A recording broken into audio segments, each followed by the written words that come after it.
అందరికీ నమస్కారం. Epic story లైన్స్కు స్వాగతం. శివపురాణంలోని కథలన్నీ క్లుప్తంగా చెప్పుకున్నామండి. ఎవరైనా ఛానల్ని మొదటిసారి చూస్తున్నట్లయితే శివపురాణం కథలని శివపురాణం ప్లేలిస్ట్లో చెక్ చేయగలరు. ఈ రోజు నుంచి శివలీలలను కొన్ని కథలుగా చెప్పుకుందాం. మృకుండు మహర్షి భృగు సంతతివాడు. అతని భార్య మరుద్వతి.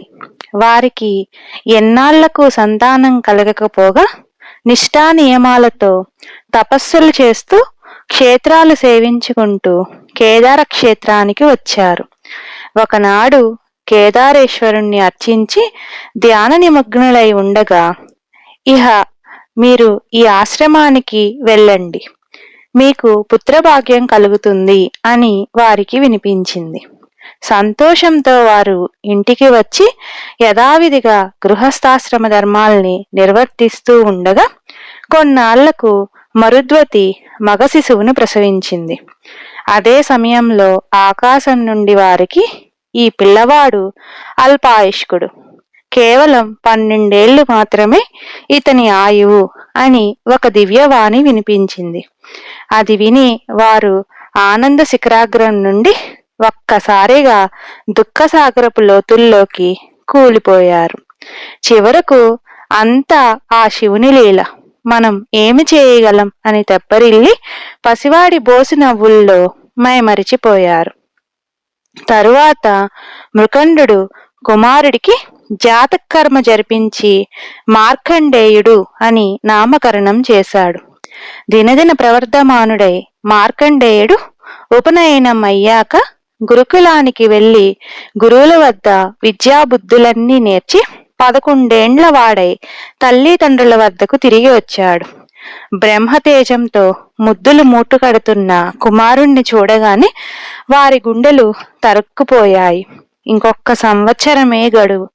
మరుద్వతి కుమారుణ్ణి వదలకుండా కౌగిలించుకొని కన్నీరు కారుస్తుందే గాని మార్కండేయుడు ఎంత తరచి అడిగినా అసలు సంగతి చెప్పడం లేదు. చివరకు మృకండుడే చెప్పలేక కొడుకుతో అతనికి 1 ఏడాదిలో మృత్యువు ఆసన్నమవుతున్నదని విషయమంతా చెప్పాడు. అది విని మార్కండేయుడు ధీరచిత్తంతో కర్తవ్యాన్ని ఆలోచించి, మీరు నన్ను ఆశీర్వదించండి, ఇప్పుడే నేను తపస్సుకు వెళుతున్నాను, శివానుగ్రహంతో మృత్యువుని జయించి చిరంజీవినై తిరిగి వస్తాను అని తల్లిదండ్రులకు ప్రణమిల్లాడు. మరుద్వతి మృకండులిద్దరూ కుమారుణ్ణి కౌగలించుకొని చిరంజీవ అని దీవించారు. అదే సమయానికి అక్కడికి నారద మహర్షి వచ్చాడు. మృకండు నారదుణ్ణి పూజించి తమ కుమారుడి గురించి అంతా చెప్పాడు. నారదుడు మార్కండేయుడి దృఢ సంకల్పాన్ని మెచ్చుకున్నాడు.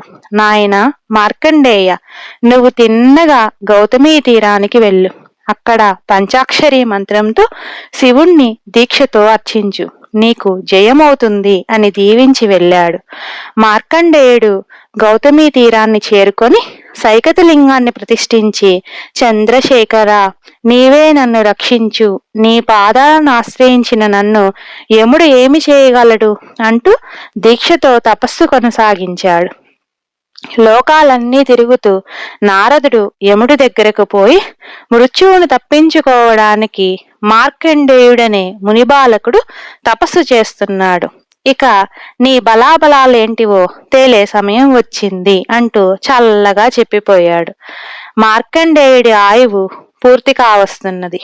యముడు మార్కండేయుడి ప్రాణాలు తోడితెమ్మని తన దూతలను పంపాడు. యమకింకరులు మార్కండేయుడిని సమీపించలేక తిరిగి వచ్చారు. అప్పుడు యముడే దండాన్ని పాశాన్ని ధరించి కారు ఏనుబోతునెక్కి బయలుదేరాడు.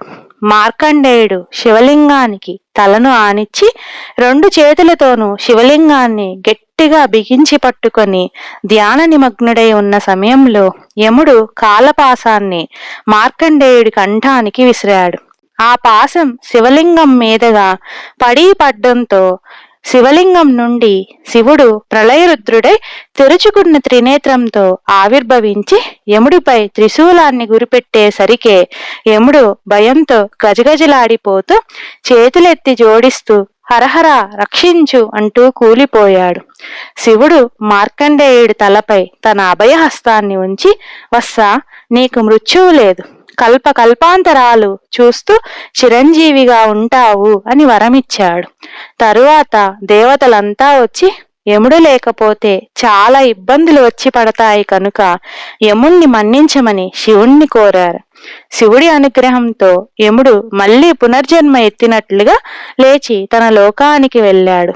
ఆ సమయానికే కుమారుణ్ణి వెతుక్కుంటూ వచ్చిన మరుద్వతి, మృకండులు శివానుగ్రహం పొందిన మార్కండేయుణ్ణి చూసి శివలీలలను కొనియాడుతూ చిరంజీవితో తమ నివాసానికి వెళ్లారు. మార్కండేయుడు బహుకాలం జీవించినవాడు, కాని అతని కన్నా ఎక్కువ కాలం జీవించిన వాళ్ళు ఉన్నారు.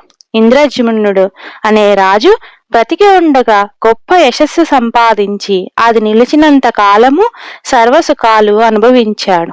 తరువాత స్వర్గంలో వాళ్ళు భూలోకంలో నిన్ను తలుచుకునే వాళ్ళెవరూ లేరు, అందుచేత నీకు స్వర్గంలో స్థానం లేదు, భూమికి తిరిగి వెళ్ళు అన్నారు. ఇంద్రజన్ముడు భూలోకానికి తిరిగి వచ్చి తన పేరు విన్నవారి కోసం వెతుకుతూ మార్కండేయుడి వద్దకు వచ్చాడు. నేను నిన్ను ఎరగను, కాని నాకంటే పెద్దవాడు ప్రావారకర్ణుడు అనేవాడు ఉన్నాడు, వాణ్ణి అడుగు అన్నాడు మార్కండేయుడు. ఇద్దరూ కలిసి ప్రావారకర్ణుడి వద్దకు వెళ్లారు. నేను నిన్ను ఎరుగను, కాని నాకంటే పెద్దవాడు నాలీక జంగుడున్నాడు, అతన్ని అడుగుదాం అన్నాడు ప్రావారకర్ణుడు. నాలీక జంగుడు కూడా ఇంద్రజన్ముణ్ణి ఎరుగడు. అతను వారిని వెంట పెట్టుకొని తనకన్నా వయసు గల ఆకూపరుడు అనే తాబేలు వద్దకు వెళ్ళాడు.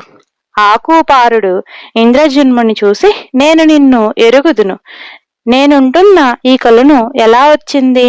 నువ్వు అనేక యజ్ఞాలు చేసి గోవులను దానమియ్యగా ఆ గోవులు తొక్కటం చేత ఏర్పడింది అన్నాడు. అప్పుడు దేవదేవతలు ఇంద్రజమునుణ్ణి కీర్తి ఇంకా భూలోకంలో మిగిలి ఉన్నదని చెప్పి అతన్ని స్వర్గానికి తీసుకుపోయారు.